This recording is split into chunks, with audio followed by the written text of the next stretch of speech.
Assalamualaikum warahmatullahi wabarakatuh, sobat kandang juragan semuanya. Selamat siang. Kesempatan kali ini sekarang jam 11 kurang lah, masih ada waktu nih sampai zuhur. Kita lagi ada di kandang salah seorang temen nih, Bang Zaki. Itu namanya kita di BIK Farm, Bina Insan Kamil ya Bang ya? Betul. BIK Farm. Jadi mau ngobrol-ngobrol sedikit nih tentang pakan dan mungkin tentang tips-tips dalam beternak oleh Bang Jakin yang selaku lebih berpengalaman lah, gitu. Nah boleh mungkin Bang perkenalan diri dulu boleh Bang? Boleh. Ya, teman-teman sahabat kandang juragan. Bebas. Ya, mungkin nama saya Zaki ya, Irham Nirobi Zaki ya, cuma biasa dipanggil Zaki. Kebetulan memang ya dari kecil memang saya suka ternak, suka sapi, dan kebetulan memang orang tua terjun di dunia sapi, di peternakan gitu. Memang BIK Farm ini awal mulanya adalah kita hanya berjualan sapi awal mulanya. Awalnya. Kita tuh berdiri tahun 2007. Oh ya. 2007. Nah, cuman pada saat 2007 itu kita hanya jualan sapi kurban. Awalnya jualan aja ya. Ya musiman lah gitu. Ya. Sebulan sebelum kurban kita ngumpulin sapi kita jual. Jadi jangkanya nggak lama lah ya. Nggak lama. Ya sebulan, ya 1,5 bulan gitu. Pokoknya sebulan lah paling lama 1,5 bulan gitu. Nah, cuman karena kebetulan ya saya kuliah di peternakan gitu. Pas lah ya. Pas gitu, lulus dari kuliah baru kita mulai mencoba untuk pemeliharaan sapi, penumbukan sapi gitu. Jadi dan BIK Farm ini memang kita punya sebuah lembaga ya, Bina Insan Kamil, di mana BIK itu adalah pesantren. Awalnya pesantren. Ya, pesantren memang. Pesantren kita, dan memang visi kita adalah visi dakwah, sehingga peternakan ini bukan hanya komersil tapi juga untuk menggerakkan pesantren dan berdakwah pada ya lingkungan kita sekitar. Jadi emang awalnya udah senang ya dari kecil ya melihara sapi, terus orang tua juga berjualan dari tahun 2007 ya diawali, kemudian pas lulus ya Bang Jaki emang kuliah di peternakan juga, akhirnya dibikin kandang inilah ya. Ya. Berarti kalau mulai pemeliharaannya nih untuk ada kandangnya gitu dari kapan tuh Bang? Kandangnya sih dibebasin tahun 2014, cuman kita aktif itu tahun 2016. Oh 2016. 2016. Sapi. Kalau sapi yang dipiara di sini apa aja nih Bang? Ada jenis apa Jenisnya. aja? Jadi kebetulan hampir semua jenis kita ada. Berarti. Cuman untuk saat ini ya kita karena pengalaman memelihara hanya beberapa jenis gitu, diantaranya limosin, simental, PO, dan pegon yang kita sebut pegon ya. Dan mungkin Bali nanti, kalau Bali itu tahunan gitu kita. Mendekati hari Idul Adha Mendekati ya. hari udah ada. Terus bisa jelasin nggak nih Bang, mungkin tentang tips-tips dalam pakan, atau sebenarnya pengetahuan pakan apa sih yang perlu kalau misalkan teman-teman mau ternak di sini atau sebagai para peternak yang perlu diketahui biar pakan itu maksimal, apa aja sih Bang pengetahuannya mungkin? Jadi mungkin kalau bicara soal pakan ya, memang ini suatu hal yang menyerap biaya paling banyak di peternakan. Peternakan ya. Iya, Nanti tiap hari makan. Betul. Dan memang 70% biaya itu lebih ke pakan sebenarnya. Kalau yang selama ini ya memang kenyataannya seperti itu gitu. Karena harga pakan itu terus naik, sementara pakan itu kebutuhan pokok ternak itu kan. Karena kalau dia nggak makan ya nggak mungkin berproduksi dan nggak mungkin produksi bagus gitu. Nah maka sebenarnya kalau bicara soal pakan, sebaiknya adalah kita menggunakan limbah di sekitar kita. Jadi kita, kalau kebetulan BIK Farm ini kita berada di Bogor, maka kita mencari limbah yang sekitaran Bogor. Itu yang terdekat dari kita, karena satu, kosnya lebih murah. Yang kedua, limbah itu ada kapan aja, ya kan? Kita nggak perlu jauh-jauh dong. Kita tahu kapan adanya, kita bisa ngatur jadwal. Yang ketiga, ya lebih efisien ke sapinya. Gitu. Jadi secara kos lebih murah dan kita juga nggak capek kalau misalkan terpaksa harus ngambil jauh-jauh. Iya, betul. Mungkin ada beberapa keperluan tertentu lah ya kalau itu ya. Dan yang jelas harus continue ya. Continue. Kita nggak bisa ganti pakan tuh langsung mendadak, nggak bisa. Karena ternak itu bisa stres pakan. Kaget ya. Kaget. Kalau kita kan bisa nih sekarang makan roti, besok makan nasi. Kalau ternak tuh nggak bisa. Kaget dia ya. Kaget. Kalau misalkan biasanya kalau kaget itu biasanya penyesuaian nih kan, kalau biasanya kan sapi-sapi abang ngambil dari Jawa gitu. Biasanya penyesuaian pakan untuk tentu pakan yang dipakai di tempat asalnya sama di sini beda kan. Biasanya pakan berapa lama Bang, kalau pengalaman? Pengalaman saya kalau dapat sapi dari peternak yang sudah menggunakan semacam dedak, brand polar, pakai bungkil kedelai atau apa flat cheese sebutan orang Jawa itu, ketika masuk sini lebih mudah adaptasi. Oh, lebih cepat. 2 hari 3 hari udah mau. Oh, udah mau pakai pakan sini. Pakai pakan sini. Bahkan ada beberapa kali kasus hari pertama datang kasih konsentrat habis karena memang dia sudah terbiasa dengan pakan konsentrat gitu. Nah cuman kalau yang dari peternak yang biasa ngasih jerami aja atau rumput aja itu yang agak susah. Kadang ya bang, seminggu sampai 1 bulan, ada yang sampai 1 bulan belum mau pakan konsentrat. Sebulan ya. Sampai sebulan ada. Jadi emang setiap sapi juga punya karakter beda-beda ya. Ya, Ini yang perlu dipelajarin dari pengalaman Bang ya. ya betul. Trial and error sebutannya. Iya, ya. Kalau misalkan Bang Jaki sendiri nih untuk menuhin kebutuhan nutrisi ternaknya, kalau di sini bisa ceritain sedikit ya tentang pakan yang digunakan apa aja. Jadi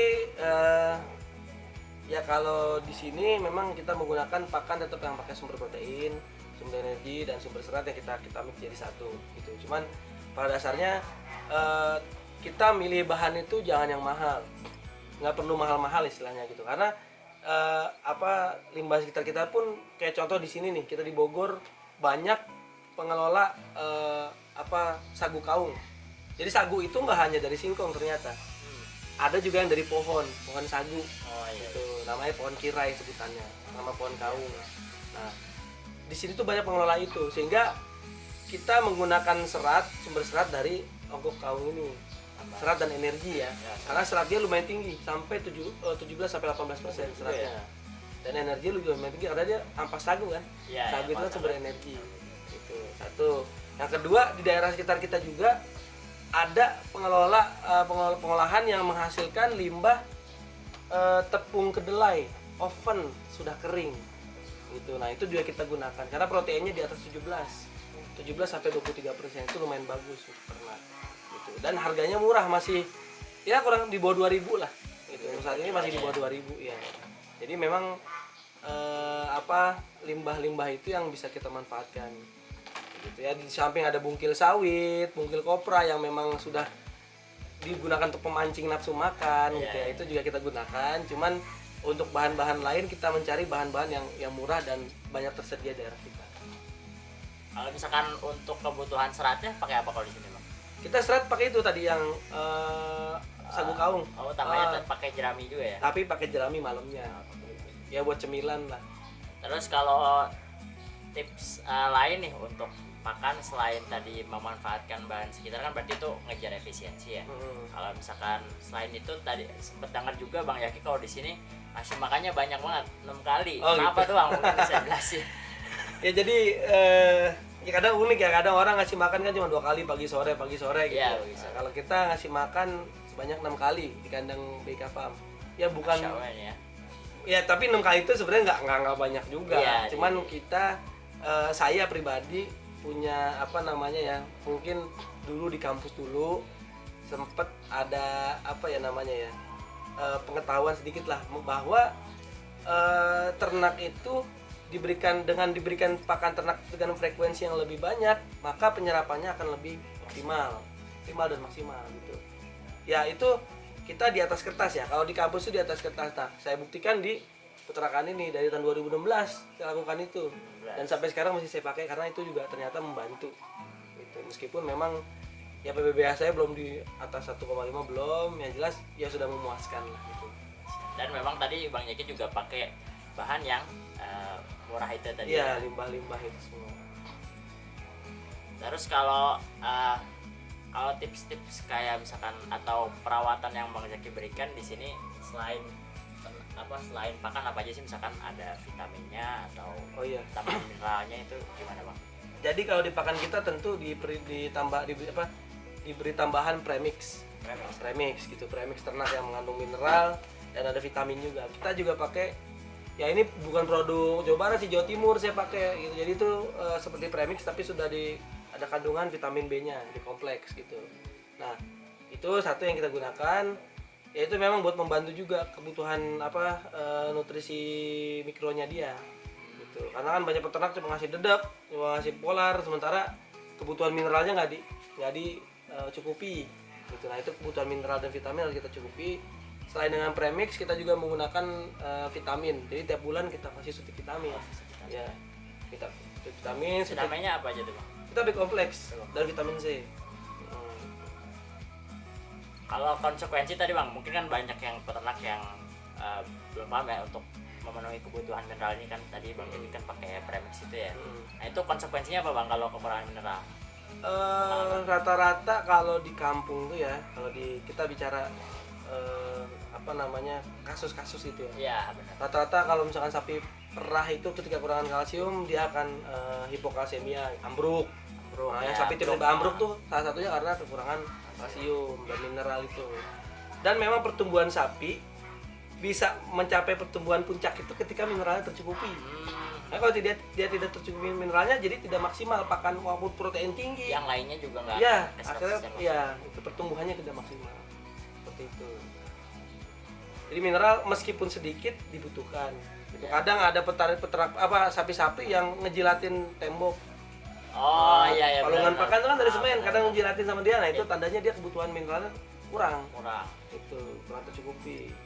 Jadi itu mungkin sering terlupakan juga ya. Khawatirnya teman-teman ngejar pertumbuhan bobot pakai protein yang tinggi atau dicukupin kebutuhan protein sama karbohidratnya aja, tapi sampai lupa ya. Kalau misalkan mineralnya, bahkan tadi kalau misalkan di kampung-kampung ya, kalau kekurangan mineral banyak juga ya Pak petani yang belum paham dan bahkan cukup fatal ya Bang ya, bisa sampai ambruk gitu.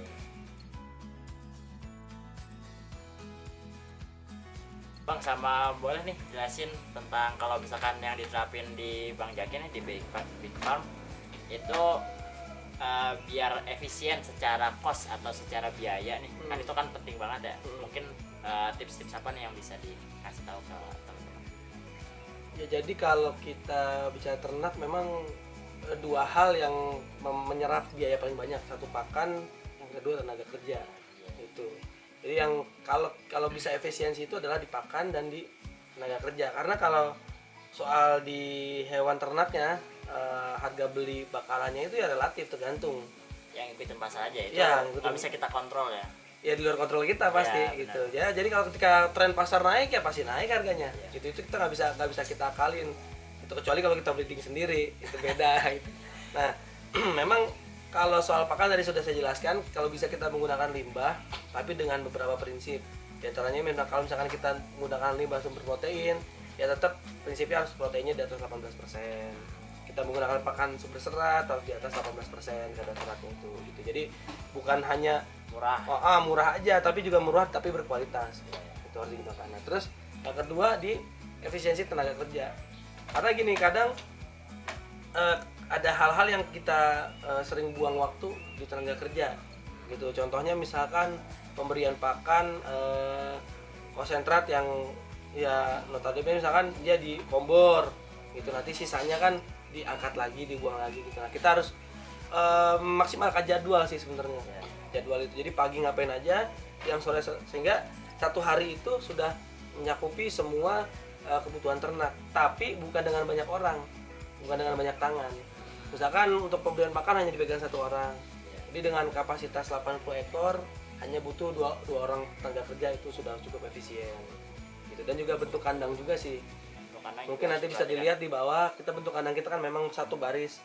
Nah, itu juga memudahkan para tenaga kerja ABK untuk menyelesaikan pekerjaan lebih cepat. Jadi secara pergerakannya nggak terlalu banyak. Ya. Jadi lempeng aja gitu. Betul. Berarti kalau di sini berapa orang Bang untuk mengurus berapa ekor? Kita ada sekitar 55 ekor sapi dan ada sekitar 50 ekor kambing. Itu cukup 3 orang. 3 orang. 3 orang. Jadi itu ya tadi efisiensinya 2 ya, di bagian pakan sama di tenaga kerja. Nah mungkin terakhir nih Bang untuk penutupan, saran atau motivasi lah buat para wirausaha muda khususnya mungkin di bidang pertanian dan peternakan. Boleh Bang? Ya, jadi buat sahabat kandang juragan, mungkin yang menonton video ini yang masih ingin punya giroh ya, semangat buat berusaha, jangan takut mencoba ya meskipun saya di bawah naungan ini, tapi kita jangan takut mencoba, karena di pakan pun contohnya gitu ya, kita juga pasti ada resiko. Resiko itu pasti ada, cuman jangan takut mencoba. Dulu juga mungkin sedikit pengalaman ya. Iya. Dulu saya tuh pas awal itu miara sapi PO besar banget itu, ada sekitar ya 6 kintal lah, 6 kintal lebih gitu. Saya rawat, saya sayang, apa bisa dinaikin tuh sapi, tapi di situ kena sakit penyakit, akhirnya dipotong, yang motongnya nggak saya gitu loh. Nah, itu kan sebenarnya ya sebuah apa namanya pengalaman pahit lah ya gitu. Awal miara sapi gede, seneng, akhirnya sakit dan kita potong. Sebenarnya sakitnya nggak parah sakitnya itu, cuma karena saya belum tahu pengalaman, belum tahu ilmunya di kampus itu. Ya ilmunya di atas kertas, ketika di lapangan ngeliat, wah ini sakit apa gitu tuh nggak ada di kampus. Beda lagi ya.